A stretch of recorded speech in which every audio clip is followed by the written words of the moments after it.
नमस्कार दोस्तों, हमारे यूट्यूब चैनल फन स्टडी में आपका स्वागत है।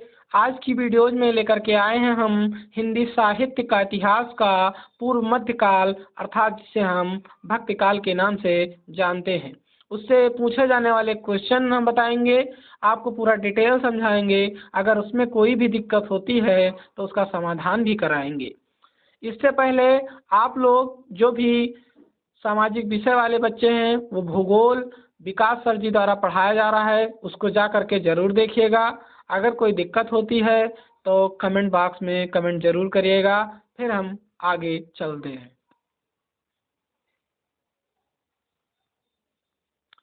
कह रहा है पूर्व मध्यकाल अर्थात भक्तिकाल जो संवत 1375 से लेकर के 1700 विक्रम तक चला।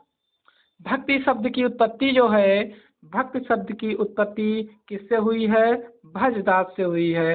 किससे हुई है? भज धातु से हुई है। भक्ति शब्द का सर्वप्रथम उल्लेख अगर देखा जाए तो श्वेता श्वेतर उपनिषद में मिलता है।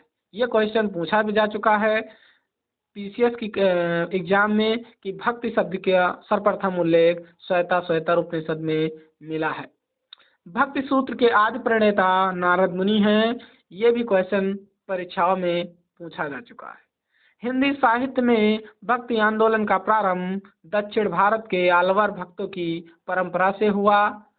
अब आलवर भक्त क्या हैं इसको हम भी जानेंगे। इतिहास से बहुत क्वेश्चन पूछे जाते हैं। आलवर भक्त लगभग हर कंपटीशन में एक क्वेश्चन इससे आता जरूर है। अभी Allahabad high court group D का पेपर देख लो, उसमें भी आया था। तो इन आलवार भक्तों की संख्या 12 मानी जाती है। ये पूछ सकता है कि आलवर भक्तों की संख्या कुल कितनी है। फिर 12 आलवर भक्तों में प्रथम भक्त नमल्लवार या सटकोप है। कौन है?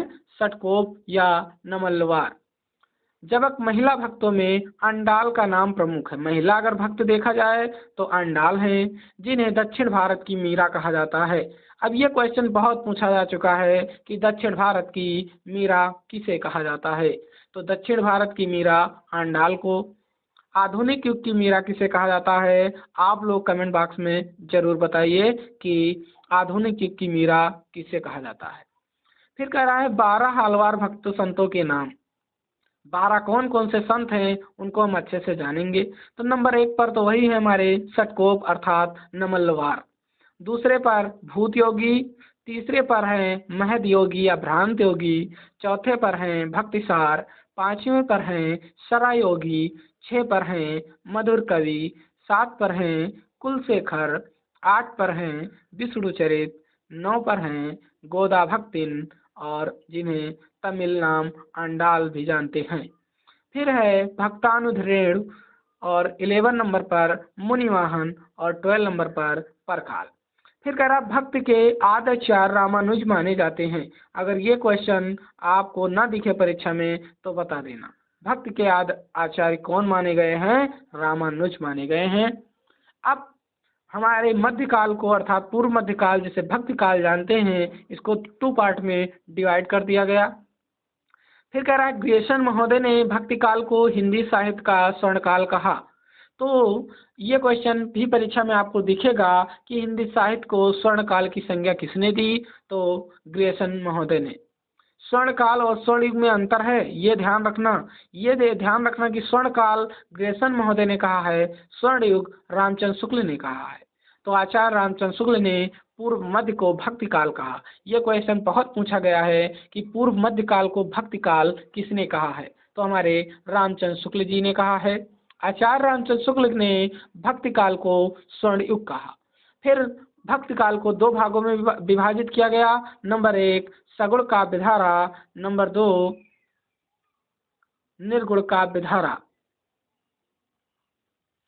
फिर इसके 4 माध्यम से हम जानेंगे भक्तिकाल को 2 पार्ट में, निर्गुण काव्य धारा और सगुण काव्य धारा। निर्गुण काव्य धारा को 2 भागों में विभाजित कर दिया गया, एक ज्ञानाश्रयी शाखा, एक प्रेमाश्रयी शाखा। ज्ञानाश्रयी शाखा में संत काव्य आते हैं और प्रेमाश्रयी शाखा में सूफी कवि लोग आते हैं। फिर सगुण काव्य धारा को भी दो पार्ट में विभाजित कर दिया गया। एक रामाश्रयी शाखा, जो राम को मानने वाले थे या राम के उपासक थे, उन्हें रामाश्रयी शाखा के अंतर्गत रखा गया, और कृष्णाश्रयी शाखा, जो कृष्ण को उपासक मानते थे, उन्हें कृष्णाश्रयी शाखा के अंतर्गत रख दिया गया है।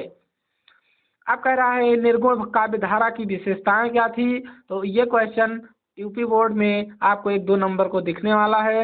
इस शाखा में ईश्वर के निराकार रूप की उपासना की गई है।